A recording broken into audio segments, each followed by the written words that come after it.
Senior Care and Lifestyles welcomes you to join us for the next 30 minutes. My guest this evening is Dr. George Ferzli, and Dr. Ferzli is one of our very favorite surgeons on Staten Island, and I'm sure elsewhere. But tonight is the second show we're doing of a two-part series, and we have been talking about hernias. We did talk about the hiatal hernia, and tonight we're going to talk about several other types of hernias, such as inguinal, femoral, umbilical, epigastric, ventral, and I know you want to talk about the sports hernia also. So we're going to jump right into our show because we have a lot of information to pack in 30 minutes. Which one would you like to talk about first? Okay, thank you, Marianne. Good evening. Good evening. What I want to start with is that what is a hernia?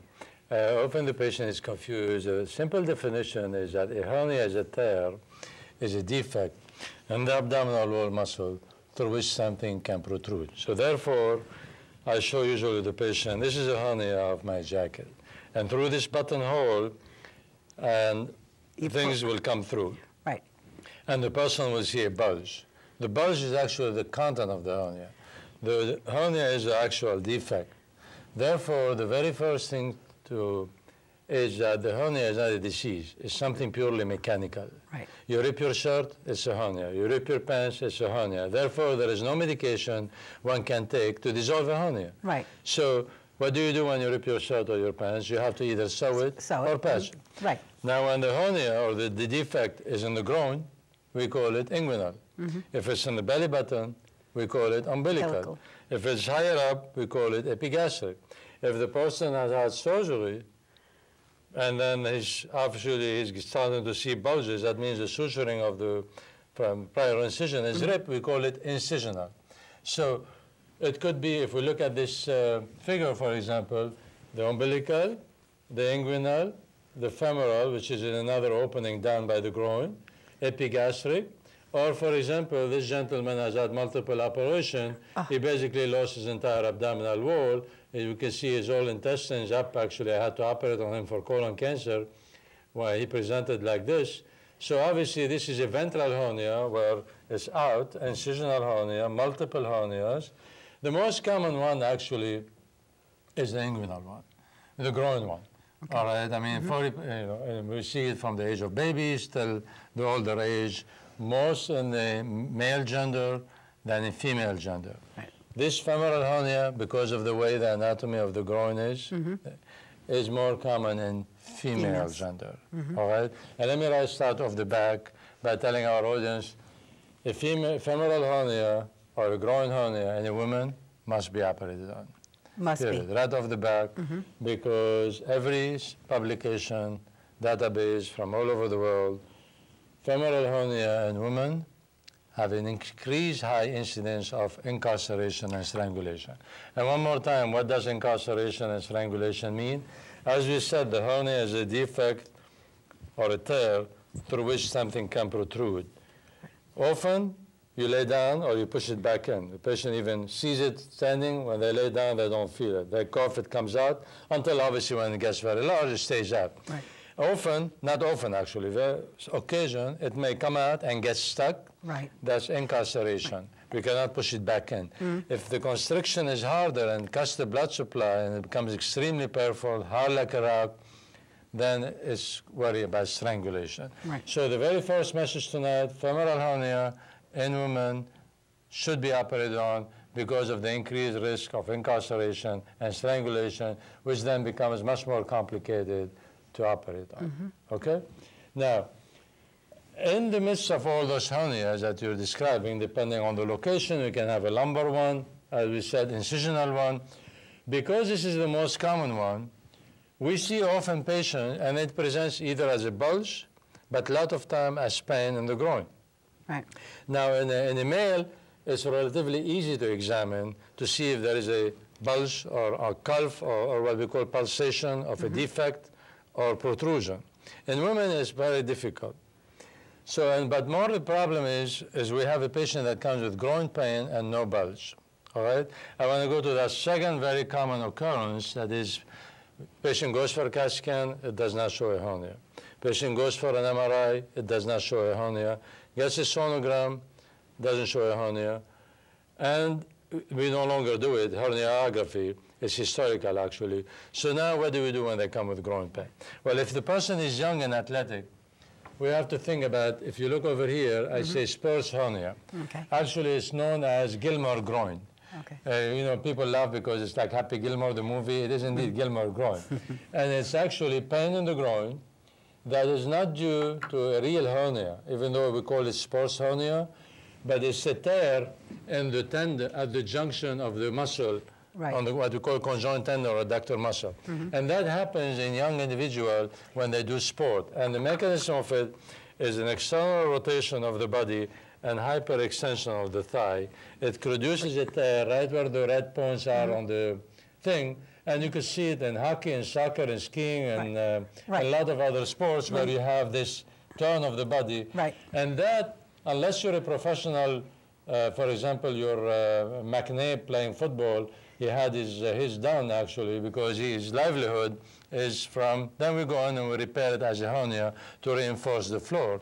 Otherwise, we treat this conservatively a lot of times without surgical intervention because it's more of a tear than it is of a defect with the risk of incarceration and strangulation. Now, forgive me, let me just continue because this is another very common occurrence. Now, let's suppose it's a woman, age 50, 60, groin pain, some other symptoms in the area. She's been to the gynecologist. There's nothing. The ovaries are fine. The tubes are fine. The uterus is fine. Sonogram is normal. CAT scan is normal. She's got that pain. And they send it to us because it's probably a hernia, because in women it's not easy to feel a hernia. Now here, the very first thing that we have to share with the audience to keep in mind, a young individual with this, we spoke about groin, Gilmore groin. Here we have to worry about the hip. Arthritis of the hip are common in that age group.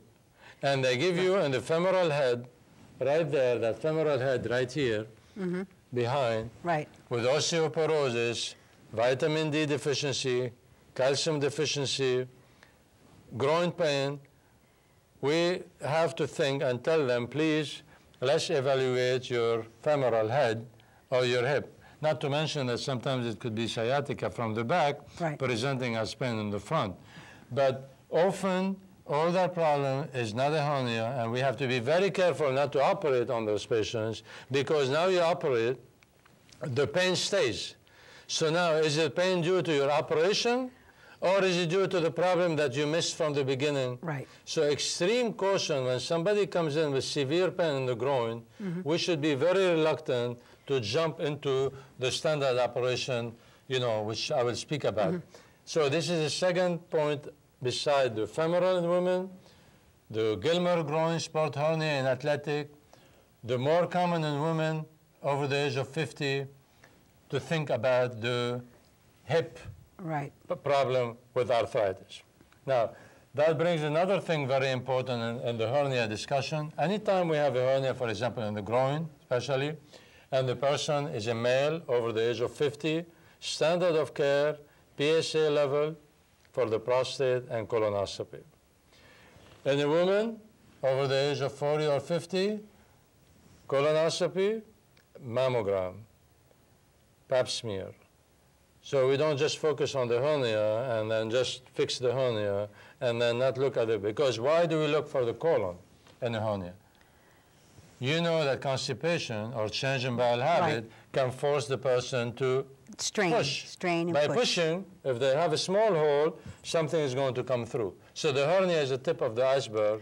We don't want to miss a colon tumor. We're looking superficially at the hernia. The same thing if he has a prostate problem in a male. Why do I look for PSA? And we check the prostate.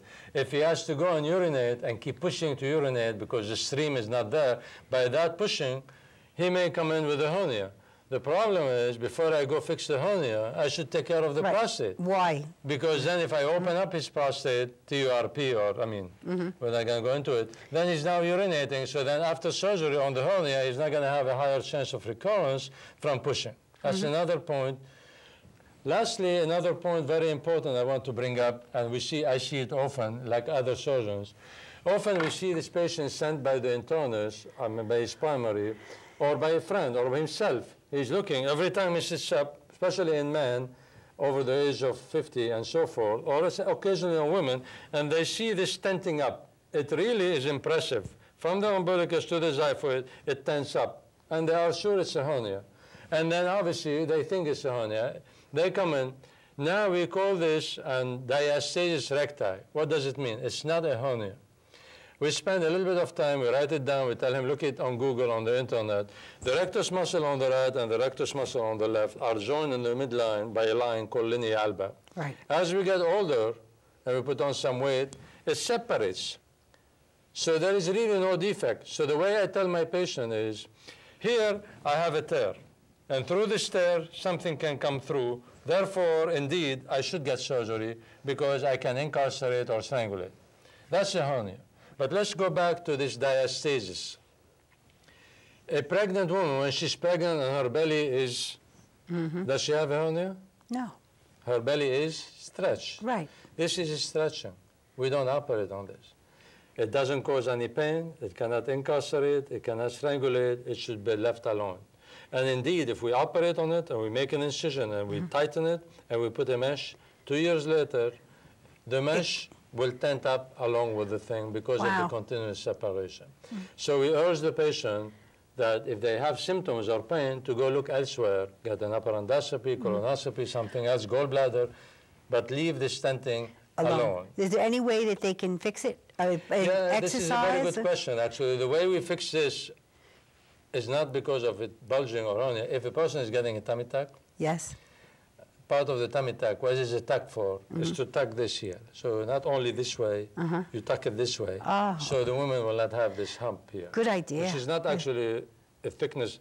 The fat here, you do liposuction, but this is hernia. So those are certain points I wanted to highlight in the discussion of hernia to tell you that sometimes we get a groin pain that is not a hernia. Right. Think about the sports hernia or hip or other problems, arthritis. Up here, it's not necessarily an epigastric hernia, as we see in younger age, which is truly a defect with a little lump that could be multiple in the midline. This is a tenting, that's diastasis recti, okay? So that's a little bit of overview, brief, of the different type of hernia and where they are located in the abdominal wall. Right.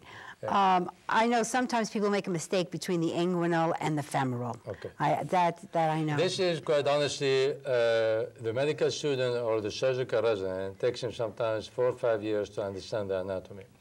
But let me try to be very brief. Our pelvis bone has multiple openings through it to allow the vessels to go down, to allow the nerves to go down, okay?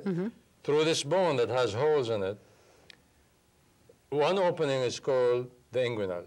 It's actually split by a vessel, epigastric vessels, into what we call direct and indirect.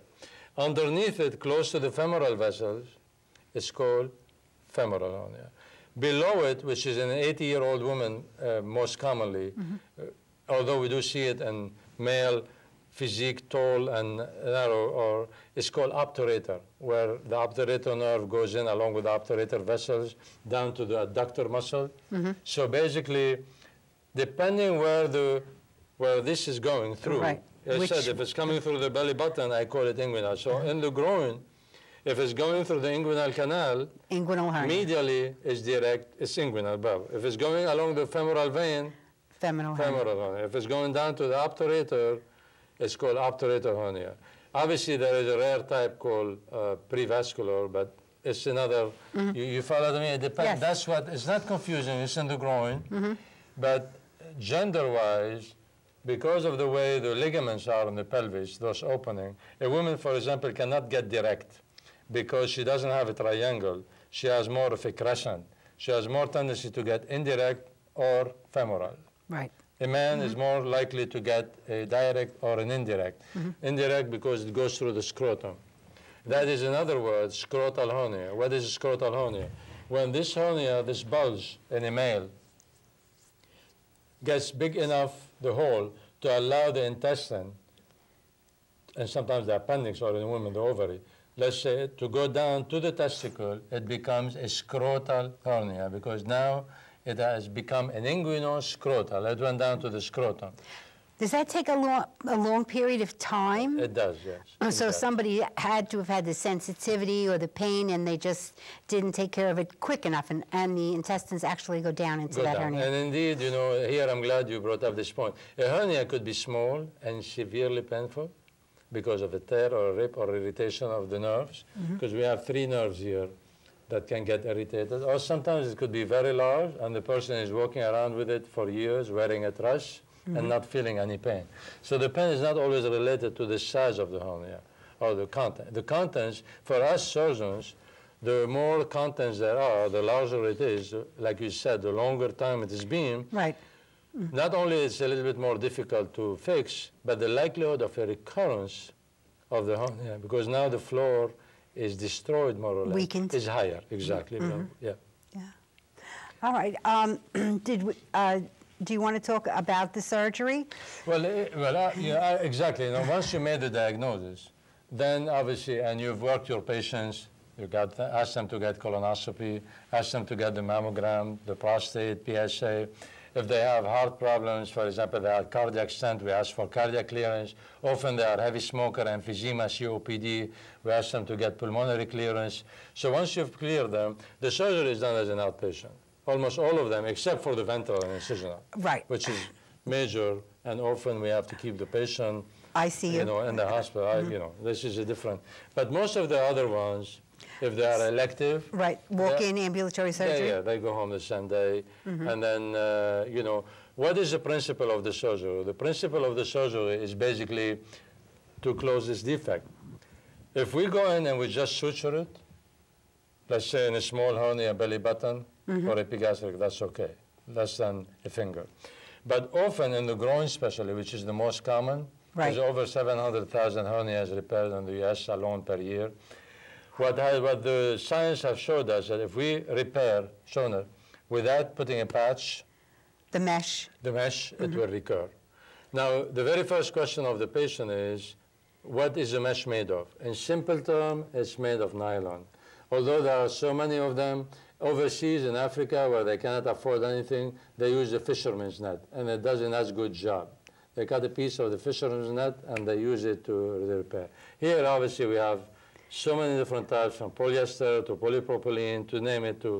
The basic stuff is, a mesh is made of nylon, if you want, polyene, and that's been here for over 100 years. So the patient gets reassured that is, although the mesh, every mesh, no matter what kind, until today we have not found the ideal one, they can shrink over time. So the very first principle of the repair is whether you close the tear or the defect or not, you have to patch it with a patch that is very large. Bigger. Oh, very big. The groin one here is 6 inches by 6 inches. Ooh. It has to go beyond the defect by at least a couple of inches on each side. Right. So, because if activity right after surgery and you cough and whatever, if it slides a little bit, you still have enough on the side. And then the mesh itself, the lab, the data has shown us that the mesh can shrink over time, contraction, and this is why sometimes one of the most problematic thing to deal with after a hernia repair, we used to think that it is a recurrence of the hernia coming back. It is a groin pain. And a lot of this groin pain, the major player is the mesh, because sometimes the nerve gets encased in it. Very rare, I mean, it's not that common, less than 6%, but it's a possibility. Or by shrinking, it causes contraction and what we call meshalgia. So, but we use a mesh in order to repair. Now, the other thing that we discuss with the patient, easy to understand, there are numerous methods. Let's take a groin, and then we apply the same principle to the other, it's the same thing. Here you have the tear. Traditionally, until 1990, we made an incision in the groin, if you have bilateral, because often they could be on both sides. And often the patient can have all 3 of them, which we fixed at the same time so they don't have to get multiple anesthesia. All right, we used to make an incision, push the stuff back in, and put a patch from above. Right. That is a traditional repair of Liechtenstein. Okay. Back in 1990, we started using laparoscopy, which is basically, as you know, with the scope. Right. All right. So since then now, it's been 22 years, we can do the inguinal hernia like other hernias laparoscopically. What does it mean? Instead of making an incision and putting the patch under the muscle, and this method has been described from 1918 actually, now instead of making an incision to put the patch from underneath the muscle, the rationale behind putting the patch from underneath is exactly like, how do you patch a car tire? You patch it from the inside, right? And the bigger the patch from the inside, the better it is. Right. Or for example, another simple example, a plug in a bathtub. If I put the plug in the bathtub from the inside and I fill the bathtub with water, the plug is going to hold better. Right. Versus if I put the plug from the outside and it would push it out. Pressure, right. It may come out. So the idea, concept of putting the patch from the inside is not new. What is being new, actually new is about 20 years now, is that instead of making an incision to put the patch, I make 3 little incisions. And this is known as laparoscopic inguinal hernia repair. So now I go and I roll my patch, 3 little incisions. I roll it like a cigarette. After I introduce it, I unroll it. And it will cover, you can see it here actually. We use those 3 little incisions to put the patch in. We put it and we cover the entire area. Remember, although the hole may be small, we cover 6 inches by 6 inches. We unroll it. And this is known as a laparoscopic. Now, what is the advantage of this? Immediately, you can see that if I have bilateral hernias, both sides, I could roll another piece of mesh through the same 3 little incision and put a patch on the other side. So I did 2 operations instead of giving the patient 2 incisions, one through 3 little incisions, by big advantage for bilateral inguinal hernia. All the data now have shown that the recurrence rate is the same, but the advantages of laparoscopy are less complication, less pain, earlier return to activities, and less incidence of that growing pain that has been really problematic when we do the open hernia. It still exists, but much less incident.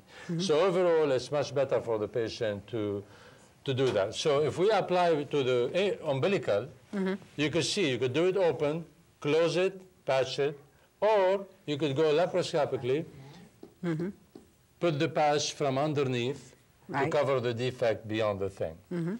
So this is briefly the concept of the repair, if you want. Right. Okay. And did you want to mention about the hiatal hernia?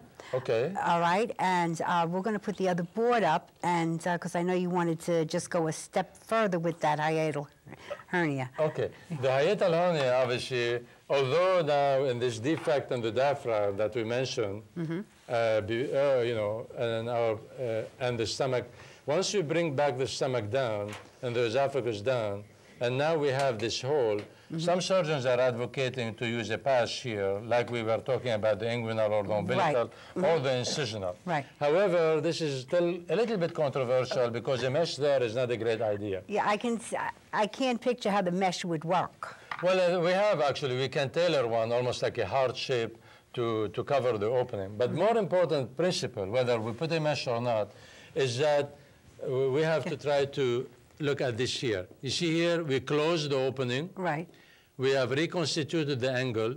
We have brought the esophagus into the abdomen. All those are fundamentals of the repair when the indication is correct, as we said. Now, this part of the stomach, what we call the fundus, we bring it around and we wrap it around the esophagus.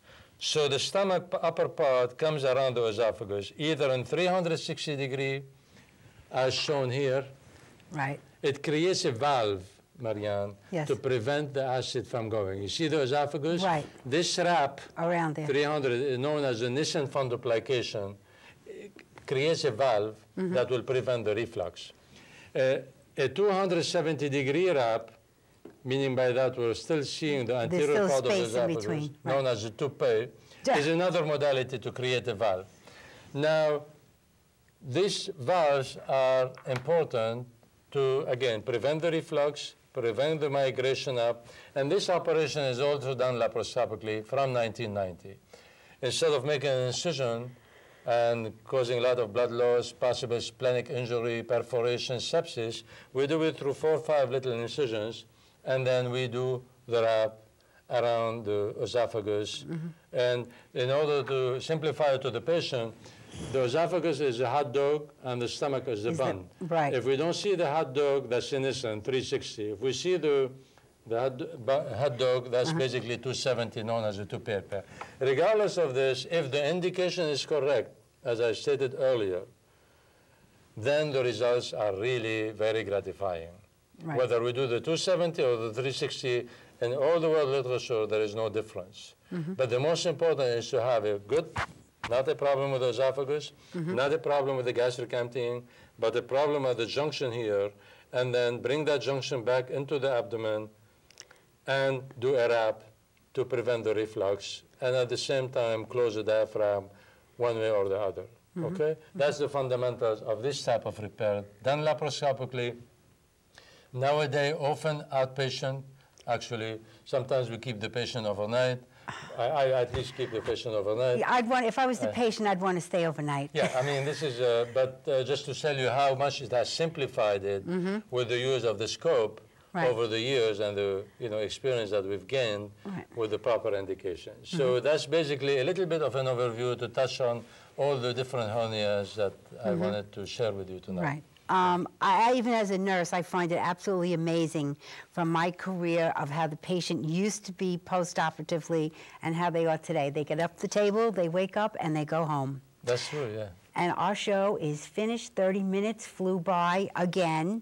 Thank you. I want to thank you very much. Thank it's been fascinating. Thank you very much. Audience, Thank you very much. I hope you enjoyed the show, and good night. Thank you.